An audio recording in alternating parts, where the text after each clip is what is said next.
Hallelujah. प्रभु यीशु मसीह के नाम को धन्यवाद हो। प्रभु यीशु मसीह की स्तुति हो। प्रभु ने ये जो दिन दिखाया, प्रभु के नाम को धन्यवाद देते हैं, प्रभु की स्तुति करते हैं। और हमारे उठने बैठने के द्वारा जो है पिता पुत्र पवित्र आत्मा के नाम को महिमा हो, प्रभु की स्तुति हो। सोशल मीडिया में जो है अन्य भाषा के ऊपर जो सवाल उठाए गए हैं पास्टर डैनियल राज इनके ज़रिए, उस सवाल को मैंने कहा था कि मैं दूंगा, तो उस सवाल को देकर उनका जवाब मैं देने जा रहा हूँ। तो हम किसी मनुष्य को जो है आंसरेबल नहीं है, किसी मनुष्य को हमको उत्तर नहीं देना है, तो हम उनको जवाब नहीं देना चाहते, इसको हम महत्वपूर्ण नहीं समझते। लेकिन हम लोगों के मन में जो दुविधा हो गई है, जो सवाल पैदा हो गए, जो कन्फ्यूजन है, उनको हम निकालना चाहते हैं। तो प्रभु के नाम को धन्यवाद हो। मेरे कुछ सवाल हैं और उनके जवाब मैं आपको दूंगा।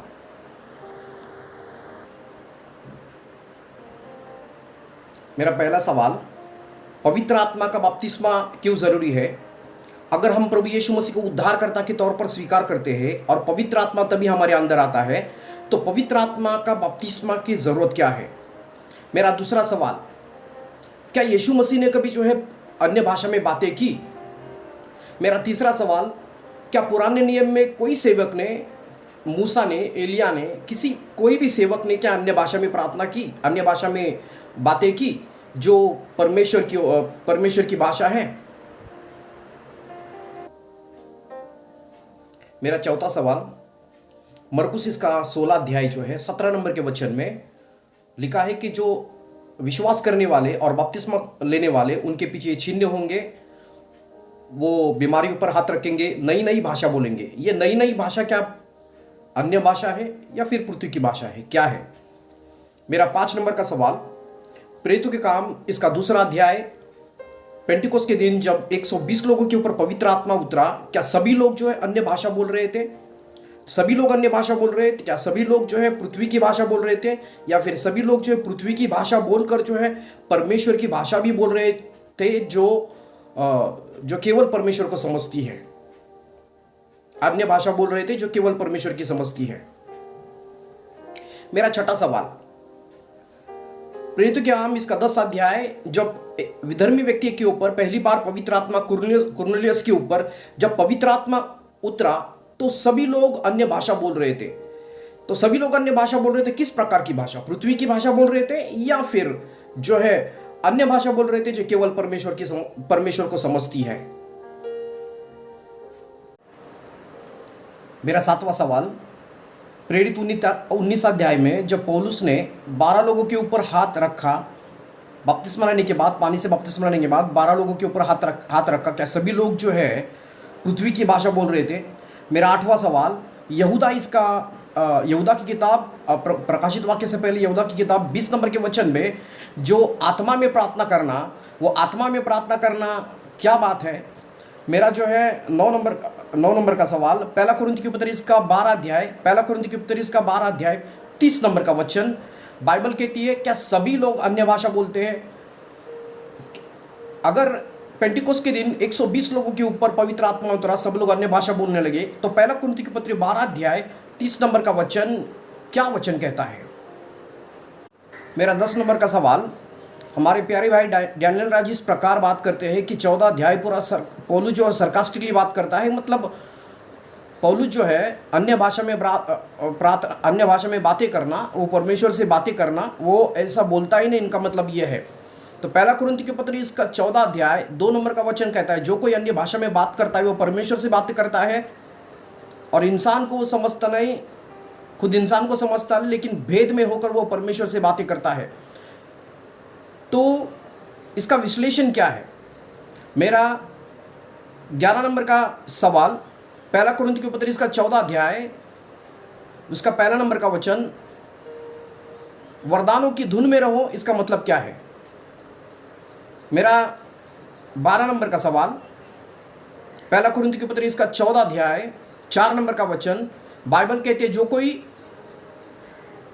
अन्य भाषा में प्रार्थना करता है वो खुद की उन्नति करता है।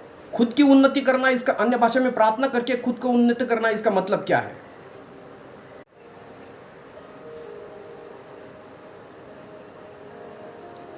मेरा 13 नंबर का सवाल, पहला कुरिन्थियों के पत्र इसका 14 अध्याय 14 नंबर का वचन। पौलुस कहता है, यदि मैं अन्य भाषा में प्रार्थना करता हूं तो मेरी आत्मा प्रार्थना करती है। अन्य भाषा में प्रार्थना करना, तो इसमें ग्लोसा आता नहीं। इसका मतलब क्या होता है? परमेश्वर से प्रार्थना करना अन्य भाषा में, इसमें ग्लोसा कहाँ आएगा? मेरा 14 नंबर का सवाल, पहला कुरिन्थियों के पत्र इसका 14 अध्याय 15 नंबर का वचन। पौलुस कहता है, मैं आत्मा में भी प्रार्थना करूंगा, मैं समझदारी से भी प्रार्थना करूंगा। मैं आत्मा में गाऊंगा और समझदारी से भी गाऊंगा। इसका मतलब क्या है? मेरा 15 नंबर का सवाल, पहला कुरिन्थियों के पत्र इसका 14 अध्याय 18 नंबर का वचन। 18 नंबर का वचन, पौलुस कहता है, मैं तुमसे भी ज्यादा अन्य भाषा में प्रार्थना करता हूं। अगर पौलुस लोगों को जो है चर्च में अन्य भाषा में प्रार्थना करने के लिए नहीं बोलता, इसका मतलब है वो भी नहीं कर रहा है चर्च में प्रार्थना, तो मैं तुमसे ज्यादा अन्य भाषा में प्रार्थना करता हूं। पौलुस अन्य भाषा में प्रार्थना कहाँ करता है, कहाँ बोलता है, इसके ऊपर हम विश्लेषण देंगे। पहला कुरिन्थियों के पत्र इसका, मेरा सवाल है, पहला कुरिन्थियों के पत्र इसका 14 अध्याय 21 नंबर का वचन। अगर अन्य भाषा बोलने वाले के द्वारा, बाइबल का वचन कहता, मैं पराये मुख से जो है, पराये लोगों से, पराये मुख से जो मैं बातें करूंगा, ये वचन क्या कहता है? ये मेरा सवाल है। मेरा 17 नंबर का सवाल है कि पहला कुरिन्थियों के पत्र 14 अध्याय 28 नंबर का वचन, अगर अनुवादक नहीं है तो लोगों ने चर्च में शांत बैठना चाहिए। अगर लोगों में चर्च में शांत बैठना चाहिए तो अन्य भाषा कहाँ बोलनी है? और पौलुस सेकंड लास्ट, इसी अध्याय में सेकंड लास्ट नंबर के वचन में कहता है कि अन्य भाषा बोलने से रोको नहीं। अगर चर्च में नहीं बोलना है तो अन्य भाषा कहाँ बोलनी है और कैसी बोलनी है? मेरा अगला सवाल, 18 नंबर का सवाल, पहला कुरिन्थियों के पत्र इसका 14 अध्याय 29 और 30 नंबर का वचन। भविष्यवाणी है, भविष्यवक्ताओं 2 या 3 से भविष्यवाणी करे भविष्यवक्ताओं ने। और जो है 30 नंबर के वचन में लिखा है, अगर ईश्वरीय दर्शन प्राप्त होता है। हमारे डैनियल राज प्यारे भाई का कहना इस प्रकार है कि भविष्यवाणी मतलब सामने वाले को संदेश देना, और उस समय बाइबल भी नहीं था, और यह ईश्वरीय दर्शन, भविष्यवाणी मतलब ईश्वरीय दर्शन के बारे में कहा जाता है। इसका मतलब क्या है? मेरा 19 नंबर का सवाल, पहला कुरिन्थियों के पत्र इसका 14 अध्याय 34 नंबर का वचन में बाइबल कहती है, स्त्रियां जो है उन्होंने चर्च में बात नहीं करनी है। तो ये सवाल को लेकर बहुत सारे हमारे कैरिस्मेटिक पेंटिकोस्टल जो है सर्कल में बहुत सा जो है गलतफहमी हो गई है। तो इसके ऊपर भी मैं आपको जवाब दूंगा। मेरा 20 नंबर का सवाल, पहला कुरिन्थियों के पत्र इसका 14 अध्याय 39 नंबर का वचन, भविष्यवाणी करने की धुन में रहो और अन्य भाषा करने से रोको नहीं। यह सवाल है। पौलुस यह कहता है, भविष्यवाणी करने के धुन में रहो और अन्य भाषा बोलने से किसी को रोको नहीं। तो पौलुस यह बोलने का मतलब क्या है?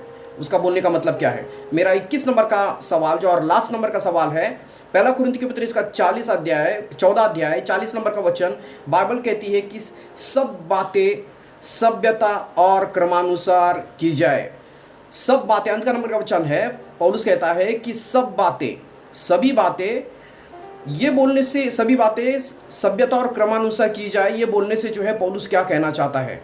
तो मैंने जो है करीबन 21 सवाल आपको किए हैं और जो इसका जवाब मैं आपको दूंगा। लेकिन मैं विनती करता हूँ, आप लोग जो सभी लोग जो सवाल को सुन रहे हैं, आप खुद वचन को पढ़े। जो शास्त्र भाग मैंने आपके सामने रखा है, वो शास्त्र भाग को पढ़े, एक एक वचन से जाए और प्रभु आपसे क्या बातें कर रहा है उसके ऊपर सोचो। और इसका जवाब मैं, हर एक प्रश्न का जवाब जो है 2-2 करके हर एक क्लिप में मैं आपको दूंगा। और प्रभु आपको आशीष दे, प्रभु आपको धन्यवाद दे। मेरी सेवकाई के लिए, मेरे परिवार के लिए आप दुआ कीजिए, प्रार्थना कीजिए। प्रभु के नाम को धन्यवाद हो। मेरे जो YouTube चैनल को आप लाइक करें, सब्सक्राइब करें और जो उसको शेयर करें, जितना लोगों को हो सके उतना लोगों को शेयर करें। मैं बोलना चाहता हूँ, मैं किसी व्यक्ति के खिलाफ नहीं हूँ। अगर हम जो है किसी व्यक्ति के खिलाफ है तो बराबर नहीं है, कोई पर्सनल ग्रजेस रखते हैं तो बराबर नहीं है। हमको प्रेम में चलना है, सभी लोगों के ऊपर प्रेम करना है, हाँ, लेकिन सिद्धांत के मामले में जो है एक दूसरे को हमको बोध करना है, एक दूसरे को हमको सुधारना है। Praise the lord, hallelujah. प्रभु आपको आशीष दे।